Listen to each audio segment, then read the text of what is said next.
오늘 저는 여러분들과 함께 읽은 요한계시록 4장 1절 이하 말씀을 중심으로 절망의 때에 살피시는 주님이라는 제목으로 하나님 말씀 나누고자 합니다. 성경을 읽다 보면 환상 중에 하늘의 문이 활짝 열리고 하나님께서 그 천상의 세계를 보여주시는 장면의 말씀들이 종종 등장합니다. 창세기에는 누가 하늘의 그 영광스러움을 보게 되죠? 야곱입니다. 형 에서의 축복을 가로챈 야곱이 형 에서를 도망하여서 외삼촌 라반의 집으로 가던 길에서 그가 꿈을 꾸게 되죠. 사실 야곱이 도망가는 상황을 생각해 보면은요, 다시는 집으로 돌아올 수 없고 또 부모님을 다시 볼 수 없다는 아주 큰 절망, 그것을 가지고 지금 도망가고 있다라고 하는 것을 생각해 볼 수가 있습니다. 야곱을 추격해오는 형 에서의 추격은 그야말로 분노가 가득하죠. 사냥꾼이었던 형 에서가 집안일만 늘 돕던 야곱을 죽이기로 마음 먹었다면 이건 죽은 거나 다름없는 겁니다. 그러니까 상황적으로도 절망이고 또 형의 손에 잡히게 되면 죽는다라고 하는 절망적인 마음을 가지고 도망가고 있다는 것입니다. 그런 소망을 다 잃어버린 절망의 때에 그가 밤에 꿈을 꾸게 되었다는 이야기입니다. 창세기 28장 12절에 보면 그 꿈 꿀 때의 모습을 이렇게 설명하고 있죠. 꿈에 본즉 사닥다리가 땅 위에 서 있는데 그 꼭대기가 하늘에 닿았고 또 본즉 하나님의 사자들이 그 위에 오르락 내리락 하고라고 말씀합니다. 그렇게 하나님께서 하늘을 보여주시고 하나님의 보좌와 그 영광스러움을 나타내 주셨습니다. 그리고 하나님이 야곱에게 뭐라고 말씀하십니까? 내가 너와 함께 있어. 내가 어디로 가든지 너를 지키며 너를 이끌어 이 땅으로 돌아오게 할지라. 내가 내게 허락한 것을 다 이루기까지 너를 떠나지 아니하리라 라고 약속하십니다. 야곱의 마음 가운데 어떤 절망이 있었다고요? 고향으로 다시 돌아오지 못할지도 모른다는 절망입니다. 그런데 그 절망에 대해서 하늘을 열어 보이신 하나님께서 무엇을 말씀하십니까? 내가 너와 함께 할 것이고 다시 고향으로 돌아오게 할 것이다 라고 하는 소망의 말씀을 야곱에게 주셨다는 것입니다. 그런 소망을 회복하신 하나님을 경험한 야곱이 그 소망의 때에 그곳을 어떻게 이름합니까? 하나님의 집, 하늘의 문, 곧 베델이라고 하는 이름을 짓고 내가 다시 하나님의 약속을 따라 고향으로 돌아오게 될 것이다 라고 하는 마음의 회복을 가지고 자기 길을 떠나는 장면의 말씀이 창세기 28장에 기록되어져 있는 내용입니다. 하늘의 문이 열리고 또 천상의 세계를 본 구약의 또 다른 인물이 있죠. 누가 있을까요? 이사야라고 하는 선지자가 그런 큰 하나님의 나라의 위엄을 보게 됩니다. 이사야 1장 말씀을 보면 당시 이스라엘 백성들의 상태를 기록한 말씀이 있습니다. 당시 이스라엘 백성들의 영적인 상태가 어떠했냐면 어찌하여 너희는 더 맞을 일만 하느냐? 어찌하여 여전히 배반을 일삼느냐? 머리는 온통 상처투성이고 속은 온통 골병이 들었으며 발바닥에서 정수리까지 성한 데가 없이 상처난 것과 매맞는 것과 또 새로 맞아 생긴 상처뿐인데도 그것을 짜내지도 못하고 싸매지도 못하고 상처가 가라앉게 기름을 바르지도 못하였구나 라고 말씀합니다.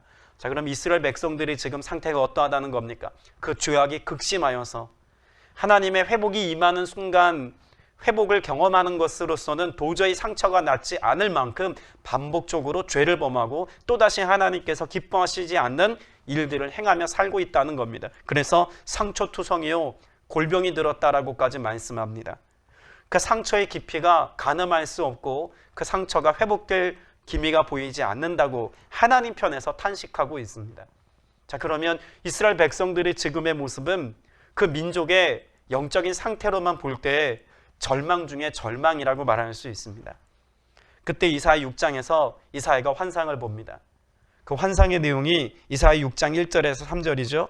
오시야 왕이 죽던 해에 나는 높이 들린 보좌에 앉아 계시는 주님을 배웠는데 그의 옷자락이 성전에 가득 차 있었다. 그분 위로는 수랍들이 서 있었는데 수랍들은 저마다 날개를 6 가지고 있었다. 둘로는 얼굴을 가리고 둘로는 발을 가리고 나머지 둘로는 날고 있었다. 그리고 그들은 큰 소리로 노래를 부르며 화답하였다. 거룩하시다, 거룩하시다, 거룩하시다. 만군의 주님, 온 땅에 그의 영광이 가득하도다. 이스라엘 백성들의 영적인 상태는 마치 문둥병에 걸린 것과 같습니다. 회복이 불가능한 것처럼 보였던 이스라엘 백성들을 향해서 하나님께서 이사야에게 하늘의 천상의 예배를 보여주십니다. 그리고 하늘 성전을 본 이사야가 그곳 가운데 임재해 계시는 주님의 영광스러움을 보고 무엇을 노래하고 무엇을 고백할 수 있게 되었습니까? 하나님이 이스라엘을 고치시고 회복해 하실 것이다라고 하는 소망의 마음을 그가 갖게 되었습니다. 내 눈으로 보기 이스라엘 백성들은 당장 멸망과 심판당해도 마땅한데 하나님의 시선으로 보자면 무엇이 기대되어진다는 것입니까? 회복해 하시고 다시 소생케 할 것에 대한 기대가 생겼다는 거죠. 신약 성경에도 하늘의 문이 열린 그런 사건에 관해서 요한계시록 이외에 다른 곳에서 또 기록한 내용이 있습니다. 어디서 기록하고 있을까요? 예수님이 공적 사역을 감당하시기 직전에 세례 요한에게 물로 세례를 받으시는 장면에서 하늘의 문이 활짝 열렸습니다. 마태복음 3장 말씀에 보면 세례 요한에게 물로 세례를 받으시는 그때 예수님께서 물 위로 올라오시는 그 모습에서 하늘의 문이 열리고 이와 같은 음성이 들립니다. 예수께서 세례를 받으시고 곧 물에서 올라오실새 하늘이 열리고 하나님의 성령이 비둘기같이 내려 자기 위에 임하심을 보시더니 하늘로부터 소리가 있어 말씀하시되 이는 내 사랑하는 아들이요 내 기뻐하는 자라. 여러분, 이스라엘 백성들은 끊임없이 무엇을 소망하고 있습니까? 로마의 압제 가운데서 정치적인 해방을 꿈꾸고 있습니다. 자유를 잃어버리고 모든 것들로부터 상실감을 가지고 살아온 세월이 너무 오래되어서 이미 그 마음 가운데 메시아에 대한 기대마저 잃어버렸던 때였습니다. 소망이 없어진 때라는 거죠. 그때 예수 그리스도께서 공적인 사역을 시작하셨고 그 예수 그리스도의 영광스러운 사역이 시작되어지는 그 장면에서 하늘의 문이 열리고 하나님의 음성이 들렸습니다. 여러분, 이것을 통해서 하나님이 이스라엘 백성들에게 무엇을 말씀하고 계신 겁니까? 우리의 절망은 끝났다입니다. 더 이상 슬퍼하고 탄식하던 세월은 이제 끝났다는 것입니다. 죄로 인하여서 하나님 앞에 나아갈 수 없었던 우리의 삶의 한계, 그것이 끝났다라고 주님이 말씀하고 있는 것 아닙니까? 그런 절망의 세월이 영원한 소망으로 바뀐 것이 바로 예수 그리스도의 사역의 시작과 함께 선포되고 있는 것입니다. 자, 그러면 구약이든 신약이든 하늘의 문이 열렸다는 사건은 어느 때에 임하였던 사건이라고 말할 수 있을까요? 절망의 때에 그 절망을 희망으로 바꾸시기 위한 것이 바로 하나님이 하늘의 문을 여시고 하나님 세계의 비전을 보여주신 목적이었다라고 하는 것을 분명히 알 수가 있습니다. 오늘 우리가 읽은 요한계시록 4장 1절의 말씀도 그와 같은 똑같은 맥락에서 우리에게 주어진 말씀이라는 겁니다. 자, 1절 말씀을 다시 한번 같이 읽겠습니다. 시작. 2일 후에 내가 보니 하늘에 열린 문이 있는데 내가 들은 바 처음에 내게 말하던 나팔 소리 같은 그 음성이 이르되 이리로 올라오라. 이후에 마땅히 일어날 일들을 내가 내게 보이리라 하시더라. 아멘. 앞서 요한계시록 3장까지의 말씀을 보면 주님께서 7 교회들에게 하신 말씀에 대하여 기록하고 있습니다. 무엇을 말씀하셨죠?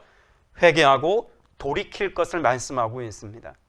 심각한 박해와 고난의 세월을 지나는 동안 그들 안에서 해결되어져야 할 그 절망의 문제, 영적인 절망으로 치닫고 있는 삶의 문제가 있었다는 것이죠. 이것을 회복할 수 있도록 주님께서 회개의 때를, 회개를 명하심을 통하여서 다시 주님 앞에 설 수 있는 기회를 그들에게 말씀해 주셨습니다. 성령께서 말씀하신 것에 순종할 수 있도록 그들을 향해서 주님이 지금 위로와 소망의 말씀을 주고 계시다는 것이죠. 그리고 그러한 회복을 경험한 자들이 곧 이기는 자가 될 것이다. 승리의 역사를 주님이 약속하셨습니다. 보좌에 앉아 계신 예수 그리스도께서 지금 그 약속을 성취하시기까지 지금 4장에서는 약속한 것이 실제가 되었음을 말씀하려고 하고 계신 것입니다. 여러분, 당시 시대적인 상황으로 볼 때 이스라엘 백성들에게 있어서 가장 어울리지 않는 단어라고 여겼던 단어가 있다면 승리, 왕의 보좌입니다. 이것이 정치적인 상황으로 볼 때 가장 어울리지 않았던 것을 우리가 쉽게 짐작해 볼 수가 있죠. 로마의 통치 아래에 있습니다. 그것도 당시 도미티안이라고 하는 기독교에 대하여 아주 극악한 박해를 행하였던 그런 황제가 다스렸던 때입니다. 여러분, 당시 도미티안 황제는요, 그리스도인들을 잡아 죽이는 일을 하나의 놀이처럼 생각했습니다. 사람에게 짐승의 탈을 뒤집어 씌우고 맹수들에게 던졌습니다. 도망가는 모습, 맹수가 사람을 잡아먹는 모습을 보고 깔깔대고 웃었던 사람입니다. 바로 그와 같은 심각한 박해가 있었던 때라는 거죠.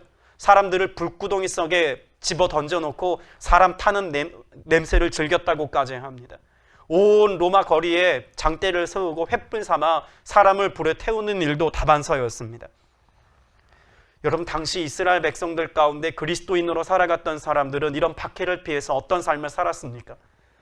토구를 파고 거기 들어가서 자신의 삶을 정말 짐승같이 연명하고 있었던 때가 당시 그리스도인들의 삶의 모습이었습니다. 매일같이 살인을 내 눈으로 목격하고 있습니다. 그 살인을 당하고 있는 사람들이 교우요, 내 가족이라고 하는 걸 생각해 본다면 당시 그리스도인들이 생각할 수밖에 없었던, 그들이 매일매일의 삶 속에서 벌어지는 그 삶의 현장은 절망 그 자체였습니다. 인간이 느낄 수 있는 가장 치욕스럽고 가장 절망스러움을 당시 그리스도인들은 늘 느끼며 살았다는 겁니다. 그런데 그런 그들을 향해서 사도 요한이 환상을 보고 무엇을 선포하고 있습니까? 승리를 선포합니다. 이게 어울리는 말입니까? 그 어떤 희망도 보이지 않았던 때에 장차 승리하게 될 것이다. 이건 그들이 쉽게 마음에 품을 수 있는 메시지가 아니었다는 겁니다. 더불어서 왕의 보좌를 이야기합니다. 이스라엘 백성들에게 있어서 왕의 보좌, 도미티안 황제의 그 보좌는 가장 절대적인 힘이며 인간이 자신의 힘과 그 권세를 가지고 얼마나 잔혹해질 수 있는지를 보여주는 것이 왕의 보좌입니다. 그런데 예수 그리스도께서 그 보좌에 앉아 계시고 그 보좌 앞에서 마음껏 예배하고 있는 모습을 그린다는 것은 당시 이스라엘 백성들에게는, 그리스도인들에게는 상상조차 할 수 없는 일이었다는 거죠. 그런데 주님이 오늘 요한계시록 4장 1절에서 사도 요한에게 무엇을 말씀하고 계십니까? 이리로 올라오라 라고 말씀합니다. 그리고 앞으로 일어날 일들을 뭐라고 말씀하고 계십니다? 이리로 올라와 앞으로 일어날 일, 앞으로 내가 행할 일을 이제 내 눈으로 똑똑히 보아라 라고 그렇게 주님이 말씀해 주고 계신 것이죠. 자, 그러면 그가 보았던 것이 뭐라고 성경에 기록되어져 있습니까? 자, 2절과 3절 말씀을 같이 한번 읽겠습니다. 시작. 내가 곧 성령에 감동되었더니 보라, 하늘에 보좌를 베풀었고 그 보좌 위에 앉으신 이가 있는데 앉으신 이의 모양이 벽옥과 홍보석 같고 또 무지개가 있어 보좌에 둘렸는데 그 모양이 녹보석 같더라. 다른 수식어들은 다 빼고 지금 사도 요한이 누구를 대면하여 보고 있는 것입니까? 예수 그리스도를 보고 있는 것이죠. 어떤 예수님입니까? 왕이신 예수 그리스도이십니다. 보좌에 앉으신 어린 양 되신 예수 그리스도를 지금 보고 있다는 말입니다. 여러분, 이스라엘 백성들은 지금 생사를 넘는 고통 중에 있습니다. 죽음보다 못한 신음소리가 매일 귓전에 들리는 그러한 때를 살고 있었음에도 불구하고 장차 왕이신 예수 그리스도께서 행하실 일은 어떤 일이라는 것입니까? 정치적인 해방이나 환경적으로 그들이 이제는 속국에서 벗어나 해방의 기쁨을 맛보겠다가 아니라 영원한 하나님의 나라로 그들을 인도하겠다는 주님의 약속의 메시지를 지금 들려주고 있는 것이죠. 그러면 예수 그리스도를 본다는 것은 지금 당시 박해받는 성도들에게 어떤 은혜였다고 말할 수 있을까요? 우리의 시선을 땅에 두고 살았던 삶의 관점을 이제는 하늘의 시선을 두고 살아가는 인생 되게 하시는 은혜의 메시지가 오늘 본문에 기록된 내용이라는 것입니다. 여러분, 우리의 삶도요, 끊임없이 땅에서 벌어지는 일들을 보면 절망할 수밖에 없는 일들 투성입니다. 질병과 고통과 탄식과 눈물이 마르지 않는 삶을 우리는 여전히 살 수밖에 없습니다. 시간이 지나면 때로는 경제적인 어려움을 당하기도 하고 질병이 들기도 하고 또 우리 몸이 쇠하여서 죽음을 직면하기도 하죠. 땅의 역사는 그럴 수밖에 없습니다. 그런데 예수 그리스도께서 다스리시는 영원한 하나님의 나라는 어떤 세계라고 우리에게 말씀하고 있습니까? 예수 그리스도께서 영원한 생명으로 우리를 다스리시는 영원한 하나님의 나라라고 우리에게 말씀해 주고 있는 건 아닙니까? 마음껏 예배할 수 있고 주님의 통치와 다스림 가운데 자유와 기쁨이 넘쳐나는 것이 그곳이라고 말씀하고 있습니다. 종국의 이 땅의 역사를 끝내고 우리가 들어가게 될, 누리게 될 세상은 그런 하나님께서 우리에게 예비해 놓으신 영원한 하나님의 나라임을 분명히 말씀해 두고 계신 것이죠. 여러분, 그 영원한 하나님의 나라를 누구를 통해서 보고 있습니까? 예수 그리스도를 통하여서 알게 되고 경험하게 되고 보게 되었다는 것입니다. 우리가 예수를 믿는다는 것은 그렇습니다. 예수님을 통하여서 이 땅의 역사만 주목하여 보는 것이 아니라 보이지 않는 하나님의 역사를 볼 수 있는 눈을 뜨게 하는 은혜, 이것이 주님이 우리에게 행하시는 은혜의 사건이라는 거죠. 오늘 성전에 나와서 혹은 가정에서 우리가 함께 예배를 드리고 있는 이 순간 믿음의 눈을 뜨게 하시는 주님의 은혜를 경험하게 되면 단지 우리의 상황과 형편이 갑자기 바뀌어지거나 변화되는 것이 아니라 무엇을 보게 된다는 것입니까? 현실 너머에 주님이 하실 일들을 믿는 믿음의 고백이 회복되어지고 주님을 갈망하고 기대하는 소망의 고백이 우리 안에 일어난다는 것을 주님은 요한계시록 말씀을 통해서 가르쳐주고 있습니다. 그래서 우리는 날마다 무엇을 구해야 합니까? 하나님의 임재를 구해야 합니다. 성령께서 친히 우리에게 임하여 계셔서 우리의 삶을 주관하시고 다스리시는 이 은혜를 경험해야 할 줄로 믿습니다. 그렇게 주님의 임재 가운데 있을 때 우리는 하나님이 하시는 하나님의 일들을 경험할 수 있기 때문에 그렇죠. 이스라엘 백성들이 출애굽했을 때 역사를 한번 생각해 보시기 바랍니다. 10가지나 되는 엄청난 재앙 끝에 하나님께서 이스라엘 백성들을 종살이에서 건져내어서 자유롭게 하셨습니다. 그들이 애굽에서 나올 때 그들을 심지어 뭐라고까지 말씀하십니까? 하나님의 군대라고까지 말씀을 하시죠. 그리고 그들은 가나안을 향해서 발걸음을 옮겨가기 시작합니다. 그러나 그런 자유인이 되어서 하나님의 군대라고 하는 새로운 정체성을 갖게 되었지만 그들이 직면하게 된 첫 번째 삶의 현장은 어디였습니까? 광야였습니다. 그들이 지나치고 있는 것은 지금 광야입니다. 광야라는 현실만 놓고 한번 생각해 보십시오. 광야라는 현실은 사실 애굽에서 종살이 할 때보다 더 못한 환경이었다라고 해도 과언이 아닙니다. 그런데 그 광야 가운데 그들이 경험한 것은 무엇이었을까요? 구름기둥과 불기둥으로 그들 가운데 함께 계시는 하나님의 임재였습니다. 광야가 문제가 되지 않도록 하나님께서 그 추운 밤에는 불기둥으로 그들을 보호하셔서 따뜻하게 지켜주셨고 낮에 내리쬐는 그런 태양빛 앞에서는 그늘이 되어셔서 구름기둥으로 그들을 돌보셨다고 분명히 말씀하고 있습니다. 단지 불기둥, 구름기둥이라고 하는 가시적인 어떤 현상에 대하여 하나님이 말씀하고 계신 것이 아니라 지금 무엇을 보여주기를 원하고 계신 것입니까? 하나님이 임재하여 함께 계시고 동행하고 계시다는 사실을 그들로 보게 하셨다는 것입니다. 애굽이라고 하는 상황만 놓고 보면 그 땅이 더 살기 좋았던 땅이었다라고 노래해도 과언 아니지만 그곳에서는 무엇을 경험하지 못했습니까? 하나님의 임재라고 하는 것이 무엇인지 도무지 알 수 없었습니다. 그러나 광야에 나오고 나니까 비로소 무엇이 보입니까? 하나님의 임재가 보이더라는 것이죠. 불기둥, 구름기둥뿐만이 아닙니다. 그들 앞에 놓여 있는 홍해를 가르시는 하나님을 경험했습니다. 만나와 메추라기로 먹이시는 하나님을 경험했습니다. 모세가 손을 들고 기도할 때 전쟁에서 승리케 하시는 여호와 니시의 하나님을 경험했습니다. 여러분, 이와 같은 하나님의 실제와 하나님의 임재를 경험할 수 있었던 것은 그들이 어디 있었기 때문일까요? 광야에 있었기 때문입니다. 그 광야에 있을 때 하나님께서 그들로 하여금 살아계신 하나님, 여기 계신 하나님, 그래서 실제하여 지금도 삶의 모든 것을 책임져 주시고 보호하시는 주님의 돌봄과 은혜를 경험할 수 있었다는 것이죠. 지금 사도 요한이 환상을 보고 그 환상의 메시지를 전하여 듣게 될 초대교회 성도들의 모습은 광야보다 더한 곳을 지금 지나고 있다고 해도 과언이 아닙니다. 그와 같은 절박한 고통과 상황의 형편의 어려움 가운데 하나님께서 환상을 보여주심을 통하여서 결국 무엇을 그들의 마음 가운데 일으키기를 원하셨다는 걸까요? 여전히 하나님이 그들과 함께 계셔서 그들의 삶을 책임져 주시고 보호하시고 지켜주신다는 사실을 말씀해 주고 계신 줄로 믿습니다. 소망이 누구에게 있다는 것입니까? 여전히 예수 그리스도께 있다는 것을 이 환상을 통해서 보여주기를 원하셨다는 것이죠. 로마의 황제 도미티안 황제는요, 처음에는 거센 박해를 했습니다. 그래도 초대교회 성도들의 믿음과 신앙이 쉽게 꺾이지를 않게 되죠. 그러니까 무엇하였습니까? 회유책을 씁니다.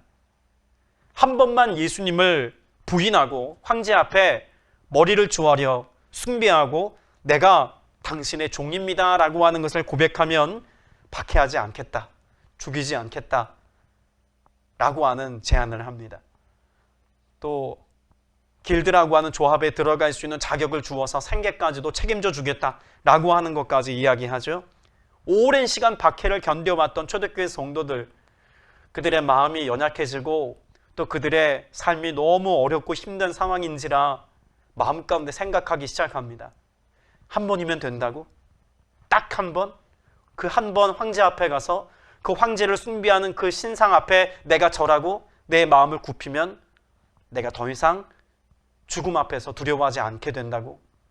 그래서 많은 그리스도인들이 당시 도미티안 황제가 박해했을 때는 견뎠던 그 믿음의 순전함을 도리어 그 한 번만이라고 하는 메시지 앞에서 가서 절하고 자신의 신앙을 부인하는 일들을 자행했습니다. 초대교회 상황이 이렇게 되어진 것을 누가 가장 안타깝게 보고 계셨을까요? 주님이 안타깝게 보고 계셨다는 것입니다. 그 한 번의 유혹 앞에서 소망을 하나님께 두는 것이 아니라 세상에 두어 살려고 했던 그 초대교회 성도들을 향해서 주님이 말씀하고 계신 건 아닙니까? 하나님께서 예수 그리스도의 왕 되심을 지금 천상의 세계를 열어서 보여주시는 데는 다른 목적이 있는 것이 아닙니다. 이 땅에서 승리의 해법이 오직 예수 그리스도께 있다는 것을 말씀하기 위함이라는 것이죠. 이리로 올라오라 라고 초대하시는 주님의 초대의 소리가 마치 무엇과 같다고 오늘 본문에 기록하고 있습니까? 나팔 소리 같다라고 기록하고 있습니다. 여러분, 고대 전쟁에서 나팔 소리는 딱 두 번 울립니다. 첫째는 전쟁이 시작될 때 전쟁의 시작을 알리는 소리로 나팔 소리를 크게 붑니다. 그리고 또다시 한번 나팔 소리가 불릴 때는 모든 전쟁이 끝나고 승자가 결정되었을 때 나팔을 붑니다. 그러면 요한계시록 4장에 기록되어 있는 이 나팔 소리는 첫 번째 나팔 소리가 아니라 두 번째 나팔 소리겠죠. 승리를 선포하고 있는 주님의 음성이 오늘 본문의 메시지인 것입니다. 예수 그리스도께서 세상의 모든 권력과 권세 앞에 승자가 되셨다라고 하는 승리의 소리를 예수님이 직접 말씀하고 계신 것이 나팔 소리와 같은 음성이라고 하는 메시지 안에 담겨 있는 것입니다. 그러면 초대교회 성도들이 이 메시지를 들을 때는 어떤 마음이었을까요? 도미티안 황제가 모든 것을 가진 것 같고 그가 가지고 있는 권력이 가장 위대한 힘과 같이 느껴지지만 그러나 이와 같은 권세도 왕이신 예수 그리스도의 승리 앞에는 무력화될 것이다 라고 하는 것을 다시 한번 주님이 말씀하시면서 세상을 이기는 힘이 오직 예수 그리스도께 있다는 것을 말씀해 주고 있습니다. 여러분 기억하십시오. 세상을 이기는 힘은 예수께 있습니다. 육체의 정욕을 이길 힘은 예수 그리스도께 있습니다. 우리를 미혹하고 유혹하는 모든 것들로부터 우리를 보호하고 우리를 지켜낼 수 있는 힘은 오직 예수 그리스도께 있는 줄 믿습니다. 그렇게 이렇게 사도 요한은 예수 그리스도의 형상만 본 것이 아닙니다. 예수 그리스도 앞에 있는 무엇을 보았을까요? 단지 천상에서 벌어지고 있는 예배의 모습을 보고 있습니다. 여러분 이것을 우리가 주목해 봐야겠죠.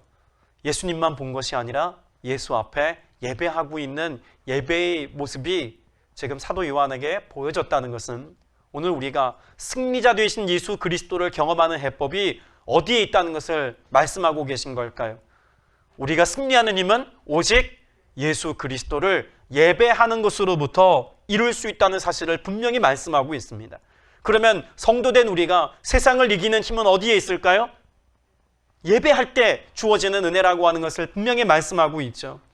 A.W. 토조 목사님은 예배에 대해서 안타깝게 이야기합니다. 예배는 현대 복음주의가 잃어버린 보석이다라고 이야기합니다.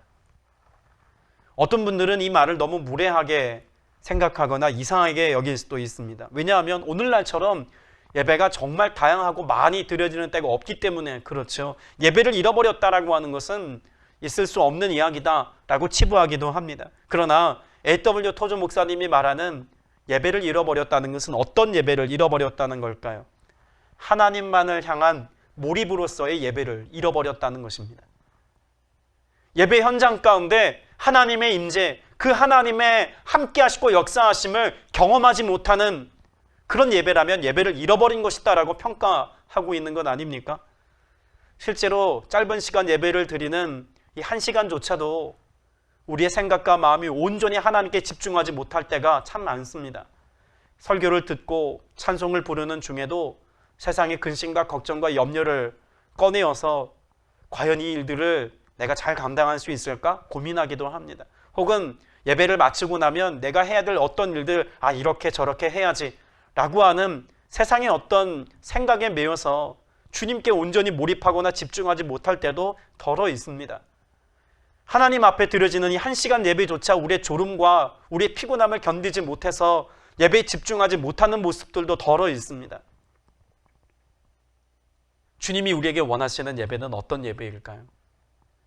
임재에 계시는 하나님 앞에 경외함으로 온전히 주님께 모든 영광스러움이 있음을 내가 삶으로 경험하는 그 은혜로서의 예배, 그 예배가 오늘 우리 안에 회복되어져야 할 것이라고 분명히 말씀해주고 있는 것 아니겠습니까?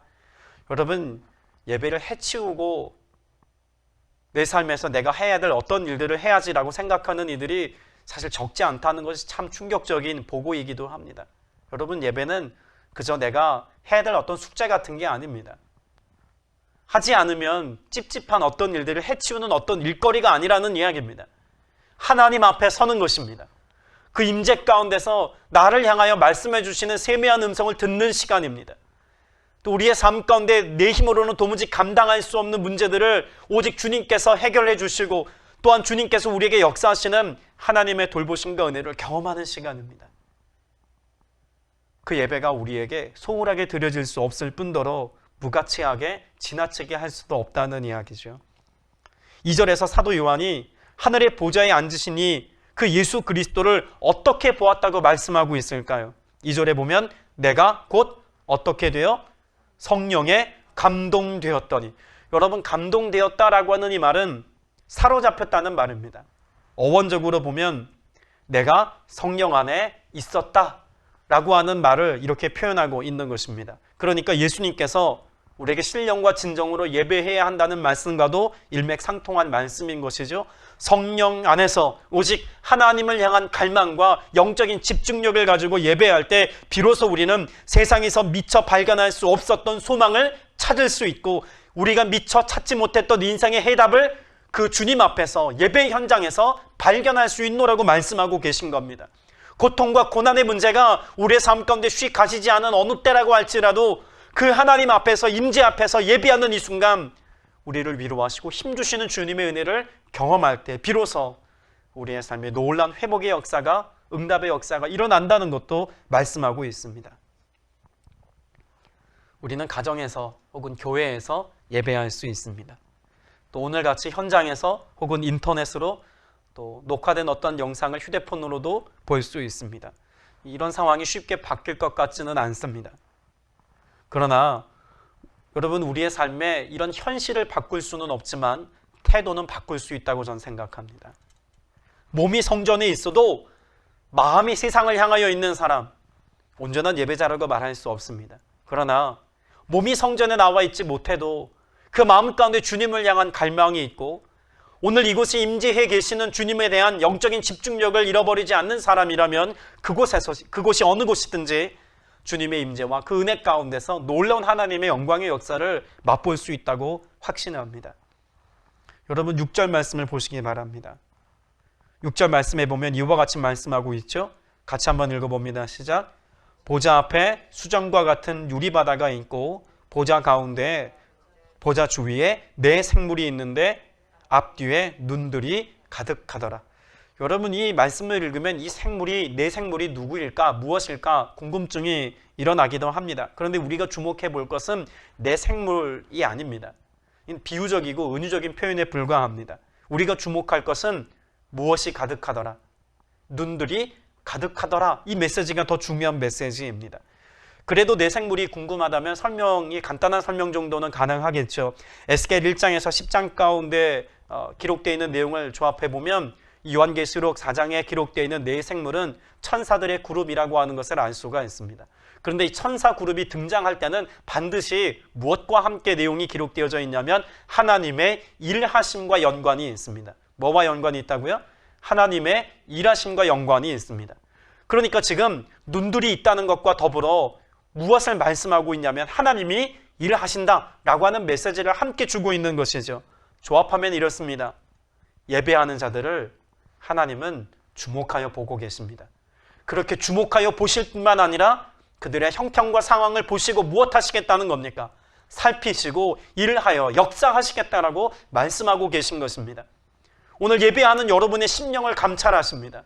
오늘 예배하는 여러분이 주님의 도우심을 구하며 간구하는 것을 주님이 지금도 보고 계시다고 말씀하고 계십니다. 내 생물의 많은 눈과 같이 그렇게 주님을 갈망하고 주님께 집중하고 있는 예배자들과 주님이 시력을 맞추기를 원하고 계십니다. 그리고 무엇 하십니까? 우리를 돌보시고 지켜내시고 또한 인도하시겠다고 약속하고 계신 줄로 믿습니다. 여러분, 이와 같은 믿음의 삶을 살 때 막연하게 우리가 주님의 도우심을 구하는 것으로서의 예배만 드려서는 안 된다는 것도 오늘 본문이 우리에게 말씀하고 있죠. 그렇게 많은 눈을 가지고 우리를 살피시는 주께서 우리를 도우실 때 우리가 그러한 주님의 도움을 누리기까지 해야 될 아주 중요한 삶의 태도가 하나 있다는 것을 이어지는 10절 말씀에서 발견할 수 있습니다. 자, 10절 말씀을 같이 읽겠습니다. 시작. 24 장로들이 보좌에 앉으신 이 앞에 엎드려 세세토록 살아계시는 이에게 경배하고 자기의 관을 보좌 앞에 드리며 이르되. 그 주변에 예배하는 24장로가 있습니다. 그렇게 예배자들이 주권자 되신 주님 앞에 무엇하고 있습니까? 자기의 면류관을 벗어서 이것을 주님께 던지고 있습니다. 그리고 주님 앞에 찬미를 드리고 있는 내용이 이후 11절 말씀에 기록되어져 있죠. 여러분, 고대 전쟁사를 보면 왕과 왕의 싸움입니다. 그러면 한 왕이 승리를 하게 되면 패한 왕이 승리한 왕 앞에 가서 반드시 하는 게 있습니다. 자기가 쓰고 있는 왕관을 벗어서 그 이긴 왕 앞에 자신의 면류관을 던지는 겁니다. 무엇을 이야기하는 것입니까? 내가 졌다는 것을, 그 승복한다는 것을. 지금 여기 두 왕이 있는 것이 아니라 당신이야말로 최고의 통치자고 당신이야말로 위대한 왕이다 라고 하는 것을 그런 승복하는 의미에서 그렇게 자기 왕관을 승리한 왕 앞에 던지는 행위를 했다고 합니다. 그러면 지금 이 천상의 예배자들이 예수 그리스도 앞에서 자신의 왕관을 벗어서 주님 앞에 던진다는 것은 무엇을 의미하고 있는 것입니까? 그곳에 모인 예배자들이 주님 앞에 예배하고 기도하고 간구할 때에 내가 주인 삼았던 나 자신의 모든 주권을 주님 앞에 권리 포기한다는 것을 분명히 고백하고 있는 것 아닙니까? 내가 주인 삼았던 모든 것들을 주님 앞에 다 내려놓습니다. 나의 영원한 왕은 오직 예수 그리스도십니다. 나는 주님의 통치와 다스림 속에서 만족하며 살겠습니다 라고 하는 주님 앞에서의 승복의 선언이 오늘 이와 같은 말씀으로 기록되어져 있다는 것이죠. 오늘 예배하는 모든 예배자들이 이 한 주간을 살면서 반드시 해야 될 것이 있다면 나의 면류관을 벗어서 주님의 발 앞에 벗어 내어드리는 것입니다.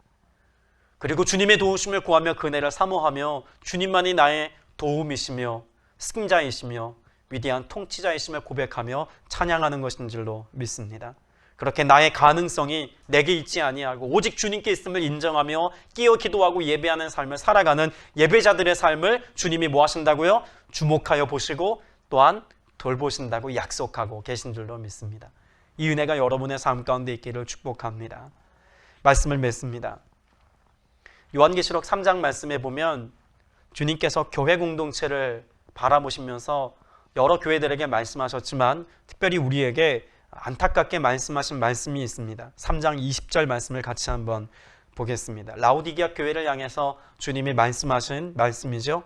20절, 3장 20절 말씀 같이 했습니다. 시작. 볼지어다 내가 문 밖에 서서 두드리노니 누구든지 내 음성을 듣고 문을 열면 내가 그에게로 들어가 그와 더불어 먹고 그는 나와 더불어 먹으리라. 여러분, 요한계시록 4장에서 주님이 무엇을 우리에게 보여주셨다고 말씀합니까? 이 일후에 내가 보니 무엇을 보았습니까? 열린 문을 보았다고 말씀하고 있습니다. 주님은 우리를 위하여서 그 문을 활짝 열어놓으시고 언제나 우리를 환영하시고 맞이해 주기를 원하고 계십니다. 그러나 교회된 성도들의 마음이 어떻다고 안타깝게 말씀하고 계신 겁니까? 주님을 향한 우리의 마음의 문은 굳게 닫혀 있다고 안타깝게 말씀하는 것 아니겠습니까? 주님은 우리를 향해서 열어놓으셨는데 나는 주님을 향하여 닫아놓았습니다. 이것이 우리가 하나님을 경험하지 못하고 은혜를 누리지 못하고 응답을 받지 못하거나 하나님의 영광의 역사를 우리의 삶 가운데 오늘 맛보지 못하는 이유라고 말할 수 있을 것입니다. 주님은 온 땅에 그 가득한 눈으로 지금도 우리를 긍휼과 사랑의 눈으로 살펴보고 계십니다. 우리를 돕기 위하여 우리의 삶에 선한 역사를 이루시기까지 그 모든 가능성을 열어놓으시고 주님 앞에 엎드린 자들, 예배하는 자들의 삶을 돕기를 원하십니다. 이번 한 주간 주님 앞에 내 인생의 면류관, 내가 주인 삼았던 모든 것들을 다 주님 앞에 내어드리기까지 마음의 문을 활짝 열고 주님을 인정하고 주님의 도우심을 구하며 깨어 간구하셔서 나의 위대한 왕 되신 주님께서 약속하신 성령으로 나를 통치하시고 다스리심의 은혜, 이 풍성한 사랑을 맛보는 저와 여러분 다 되시기를 주님의 이름으로 축복합니다.